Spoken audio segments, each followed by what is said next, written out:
The Pentagon war planners have rightfully said that 90% of modern warfare is informational. That's why it's more important than ever that all of you watching subscribe on YouTube, like us on Facebook, and follow us on Twitter at Real Alex Jones, because InfoWars is the front line of the fight. And without your help and support, we will fail.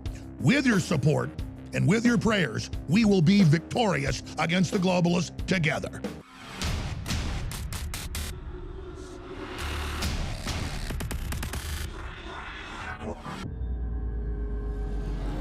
I want to play for you a clip that came out of a congressional hearing.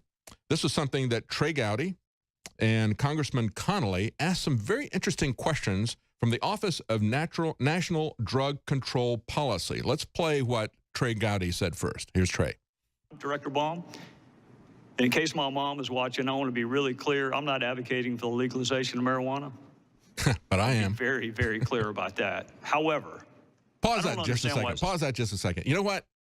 I'm advocating for the legalization of marijuana, and my mama would be proud of me. She would not be proud if she saw me using marijuana, and I don't use marijuana.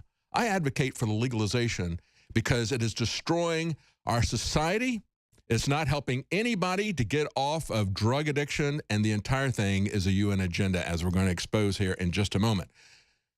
But we need to understand how this is destroying our country. And I'm going to talk about how it's not only destroyed our rule of law, but now it is going into a new area. Now it is destroying our right to get bail. Our right to get bail is now on the line. But let's hear what he has to say about the drug schedules. Go on. Understand why it's a Schedule 1.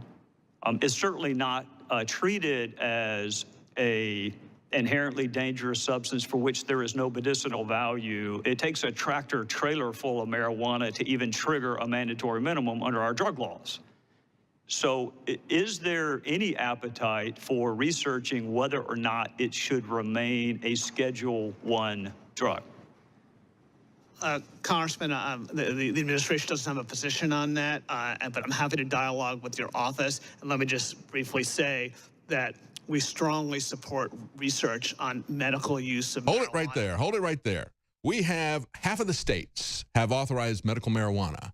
When they authorize medical marijuana, it should be taken out of a Schedule 1 drug because that says there's absolutely no medical use for it. We know that is a lie. Even in Texas, they authorize it for one condition, even though we don't have medical marijuana. Where did those schedules come from?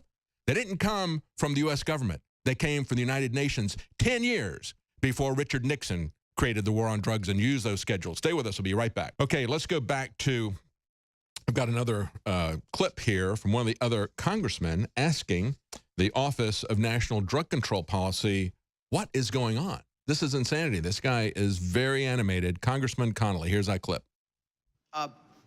The point being made here in some ways, Mr. Baum, is if you, not you personally, if the government, federal government, on this subject, marijuana, and how dangerous it is, has no credibility because of the lack of serious empirical work, it threatens our whole drug policy's credibility.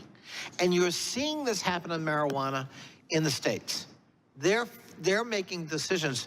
Ms. Norton talked about 8 states, but there are over 25 states that have in some fashion, including my home state of Virginia, liberalized their laws for medical reasons all the way to recreational reasons.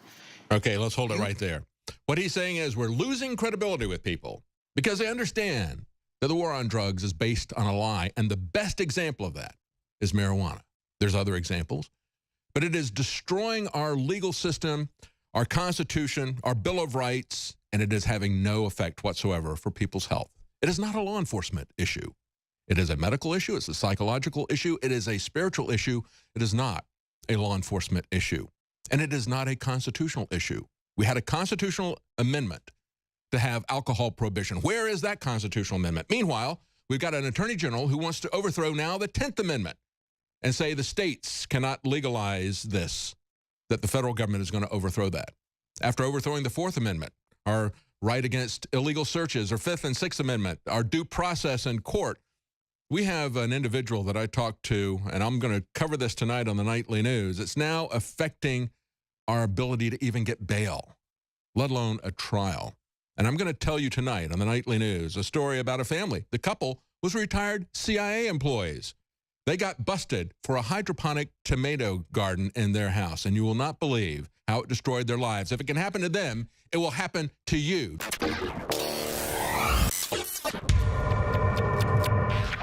What the aging process is when the cell replicates, we lose a little bit of our telomeres. Telomeres are the little cups on the end of our chromosomes. And when it runs out, you start dying. Secure your DNA force today at InfoWarsLife.com.